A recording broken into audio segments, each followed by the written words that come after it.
Good evening and welcome. Thanks so much for joining us today. My name is Lori Gentile, Director of Client Services for the Women's Resource Center. The Women's Resource Center is a nonprofit organization focused on empowering women in Manatee and Sarasota counties since 1979.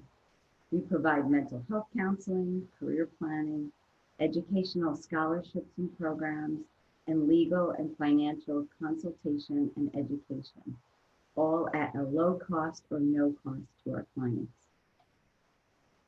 And now it's my pleasure to introduce you to our presenter. In 1993, Helen Neal-Ali began speaking to women about life crises she had coped with and overcome. Through her company, Life Changing Consulting and Associates, she has motivated clients of many nonprofit organizations and shared this principle-based understanding in her work with 3 universities. In 1996, she was appointed regional representative of the Florida Coalition Against Domestic Violence, Region 3, and received several prestigious awards. In 1996, she started working with youth groups, teaching children how to listen to the wisdom inside of them to make better choices. She went on to be Hillsborough County and Polk County School District's Director of In-Home Tutoring from 2003 to 2010. In 2004, she wrote her first book, Okay Forever, A Book of Hope, to encourage women going through domestic violence. So it is my pleasure to introduce Helen Neal-Ali. Thanks for joining us, Helen. Thank you so much, Lori. I'm glad to be here. I'm glad that Women Resource Center has asked me to talk to them today, and I'm really excited about what we're going to do. So thank you. All right. So I'll go ahead and I'll get started. Today, we're going to be talking about parenting. So I'm going to share my screen with you so that we can go through my little presentation here. See if I can get it to go into, it's not going to go into share mode for me, screen mode. Let me try it one more time.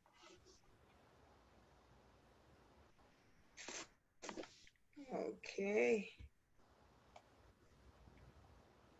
Okay. There it is. All right. It went there. All right. So we're going to be talking today about parenting through a crisis. Right now, we're in a crisis. We're in a double crisis, as I can say, with what's going on in the world today. It's so much going on that it's the virus. And as you notice, I was able to find some kids with some masks on. It was really something that really stood out to me when I was thinking about the virus that we're going through right now, as well as other issues that the world is facing right now that our kids are being exposed to. So the first thing I want to do, the objective of this training today is to teach parents coping skills to help them as we go through this coronavirus isolation. They will also learn self-care techniques to help them through this crisis in order to be the parents that their children need at this time. Traumatic events like 911 and hurricanes have taught experts how to guide parents to be prepared to respond to crisis in ways that help their children to be resilient. One of the first things that we have to do is listen to our children. And when I mean listening, it's a deep listening, a little bit different than what we normally would do as we're listening to our children. Listening is an important way for parents to express love and acceptance and to help children figure out dilemmas. In the event of crisis, listening takes on another vital role. Because children react to crisis differently, we must look for clues from them about how they know, about what they know, how they interpret the events, and what they need from the adults around them. After the hugs, ask children what they understand about what's happened and what questions or concerns they have. Listen for potential misunderstandings. Listening continue. It is common for children to have fears based on limited information or from not understanding what they were told about the event. you must first listen to their concerns so you can frame your discussion about the situation appropriately. Spare them frightening and unnecessary details. Sometimes we could scare our kids. I know my granddaughter, because she's in daycare, since school's been out and they've been talking about the virus. Every time she may even burp, she thinks she got the virus. And we had to kind of calm her down and teach her, no, that's not it. You don't have it. So for a while she was very, very fearful about any little thing that happened to her as far as her breathing or her coughing or what. She's alert. I say, you're an allergy girl. You take allergy medicine. It's just your allergies. So make sure that you let your kids know, because if they think every little symptom that they have it, and because it's so much going out there and they're hearing so many different things, please make sure that they're not frightened by unnecessary details. When they finish talking, ask them how they are doing and how you can be helpful to them. Helping them express fears and worries. Just ask children what they understand and how they feel may not be enough to get them to voice their feelings. Sometimes simple sitting with them while they draw a picture or play with their toys will help them find a way to communicate what they're feeling, even if they are not fully aware of it themselves. Helen, Young children. excuse me, but your slides are not advancing. You can't see them? We can see just the first slide. Oh, hold on. Let me go back. It's in slides mode on mine. Yeah, no, it's not showing up that way. All right, hold on. Let me see what I can do to fix it. Let me stop sharing and come back in and see if we can do it again. Thank you for telling me, because I'm gone. I'm seeing them. All right, hold on a second here. All right. You know what we're going to do? We're going to catch me up this way. Because for some reason, it didn't want to go that way. Is that better? Can you see it now? Yes. Okay, we're going to keep it that way, because when I went into slide mode, it took me to a whole nother area, and that's probably why you couldn't see it. Yeah, it happens sometimes. Okay, all right. Well, we're not going to fight it. We're going to make it work. All right, I'm so sorry for that. Young children, we're going to talk about young children. Young children may need your help to find the words. Let me see if I can move us over a little bit. Is that better? Help the words to express what they are feeling. Offer them words to choose from by telling them it's normal to feel sad, upset, or confused. Be a good role model by sharing how you are feeling and explaining what you are doing to help yourself feel better. Because kids pick up on us. I'm going to stop right there for a second and just indulge in this. If we're scared, they're going to be scared. So we got to let them know how we're feeling, that they will open up and understand, okay, if mom is feeling this way or daddy's feeling this way, it's okay for me to have these feelings, so that we can kind of better help them through it. Encourage them to express feelings through play, drawing, storytelling, or any other creative activities. All right, let's see if we'll, hold on, let me go back. All right, I guess I'm gonna have to touch it. I don't know what's happening with this, but we're gonna make it work. I'll just have to touch it. I guess it's not gonna slide for me. Older children and adolescents. Older children and adolescents might find it easier to talk about what others think. My friend Monica said that she just keeps following her mom around to make sure that they never get separated. Isn't she a freak? When this occurs, don't remove the mask by saying, I'll bet you're really feeling this too. Instead, talk about what Monica must be feeling and how it is understandable. Ask your child what Monica's mom could do to make her feel more secure. So, encourage older children to ask questions and share feelings.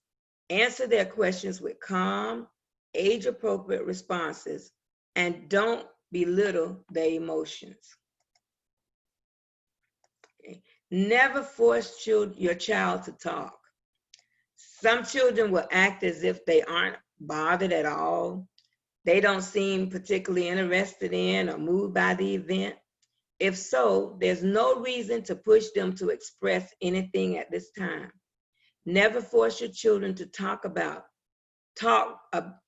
but tell them you are here to listen.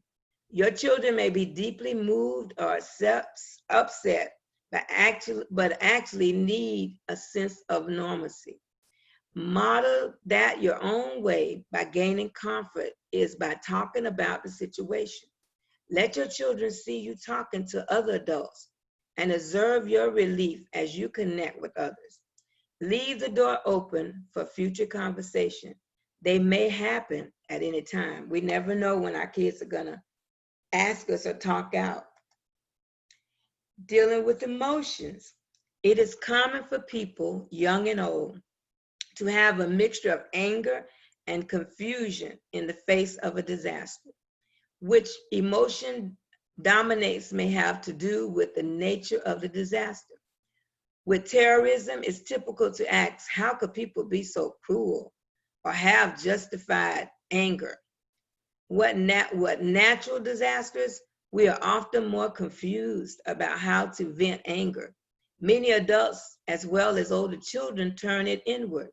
We could have prepared better, or I'm being punished. Sometimes people think that, especially kids and adults. Others may express anger and outwardly or have a crisis of faith. How could our government fail to protect us? Or how could a loving God do this to us? Wherever that anger and confusion is directed, our first response is to listen, not to deny it or try to talk the kids out of it. Here's what to say. Our ability to communicate that we feel safe through our body language and tone may be more important than our exact words. If we're feeling okay and we're feeling at ease, that's going to make the children feel at ease with whatever's going on. So in the face of a crisis, gather the family in the part of your home where you spend good times together, and take a walk to a favorite spot that will remind children of comfort. You may want to begin the conversation with everyone present to feel more secure when you are all together. Depending on your children's age and developmental level, more in-depth conversations might occur with just one child and one or both parents. More than anything else, adults must be honest about what has happened.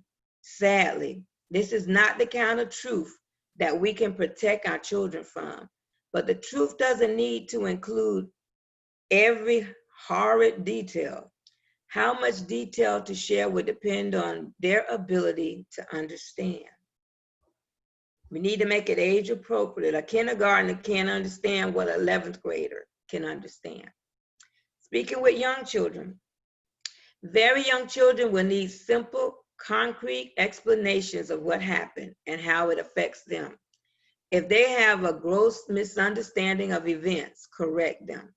But if they explain the story in a way that implies it's all over now, the bad guys are all dead and this happened very far away, do not correct them or add more nuisance details.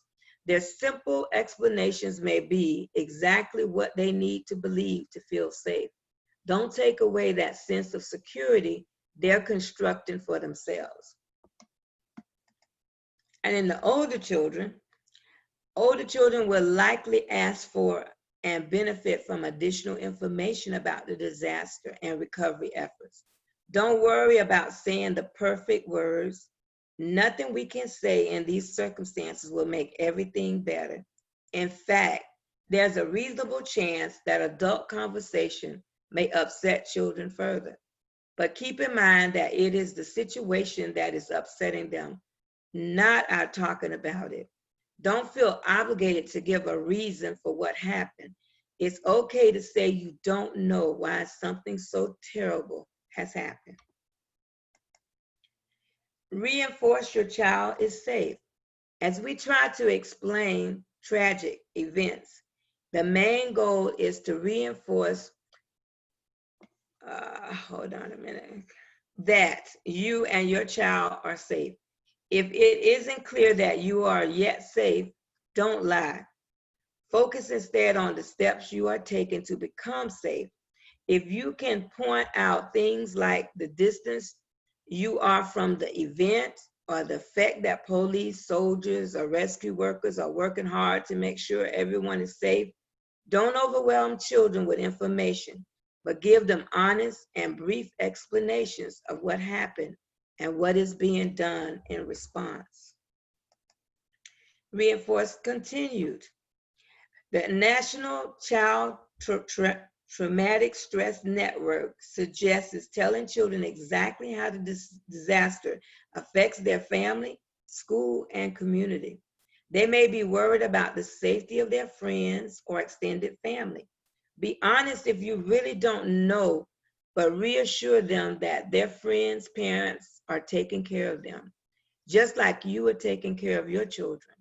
You might tell them about how the government is working hard to come up with a cure for this virus.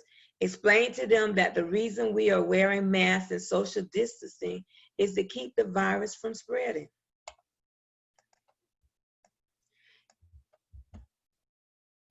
Hold on a minute. Get back to the old routines. That's one thing we're going to have to do. I was trying to slide that up a little bit for us.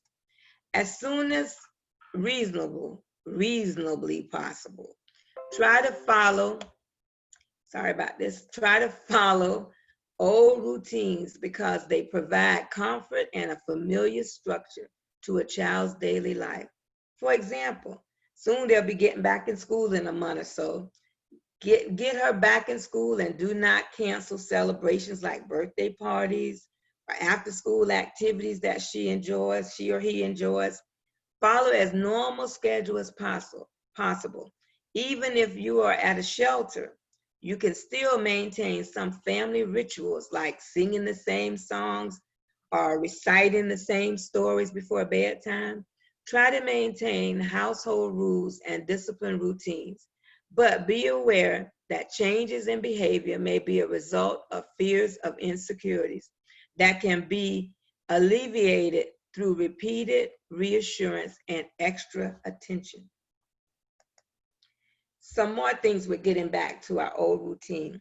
It's okay to let your children be dependent on you in the aftermath of a traumatic event. Children may be more distracted and have trouble concentrating on schoolwork. Be patient and give them gentle reminders and extra help if needed. Children may be more anxious about separating from parents for bedtime or with parents need to leave for work or an appointment. Give yourself extra time to cuddle and talk to your children before separating from them. Remember that your children's world revolves around you and your home. Any disruption to your normal family activities will be felt by your children. Things that may seem trivial to you, like watching television, playing on the computer, or having friends over, are important to your children and will be seen as tremendous losses if they are disrupted. Be patient and help children think of alternative activities. If their normal toys unavailable or if their regular activities are canceled, provide plenty of opportunities for play. Limit exposure to the media. Try to monitor and limit your children's exposure to the news. As compelling as it may be during a disaster, news coverage is often overwhelming because today's 24-hour news cycle replays dramatic footage day after day. This barrage can smear images into the mind and increase trauma. All of the major child-serving organizations suggest for you to shield your children entirely, depending on their age, or limit the time they spend viewing media related to the incident. Even indirect disaster exposure from media, like newspaper, television, internet, radio, can be detrimental. It can cause kids to worry that something similar might happen to them. It may change the way they view the world, They may begin to see it as threatening, a scary place. It is important for parents to limit media exposure in general and to explain in words they understand what they do see and hear. Be honest, but spare kids unnecessary and frightening details. Remember, children rely on us so heavily to figure out how to interpret dire events that we need to be aware of the many different ways they learn from us and other adults. They listen to our words, notice the level of stress that our bodies communicate, watch whether we follow routines, and see whether we change our tone or attitude when we talk to others. If we cannot maintain a consistent air of calm with friends or other adults, we should have those conversations in private, away from the children, preferably without children knowing that adults are speaking secretly, which will only raise their anxiety and undercut the sense of security we're trying to communicate. Remember and continue. Unfortunately, we cannot protect our children from trauma related to natural disasters, wars, terrorism, or viruses.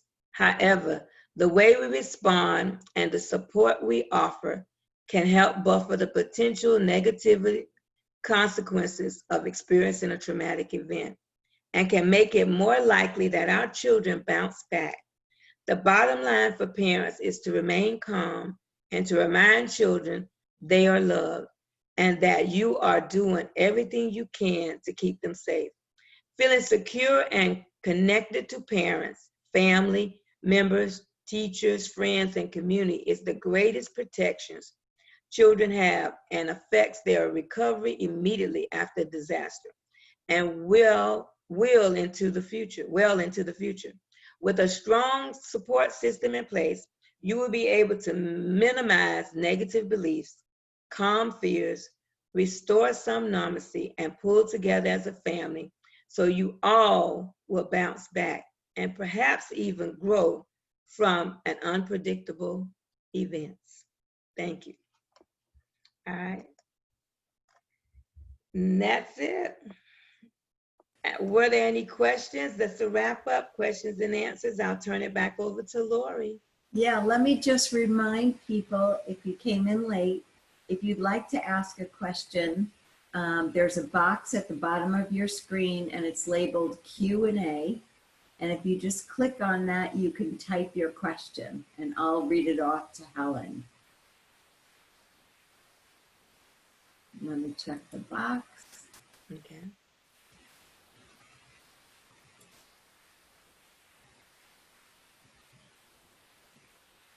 Okay, I don't see questions at this time. All Helen, right. thank you so much, and everybody, thanks for attending. All right. Thank you. Have a great night. Bye. You too.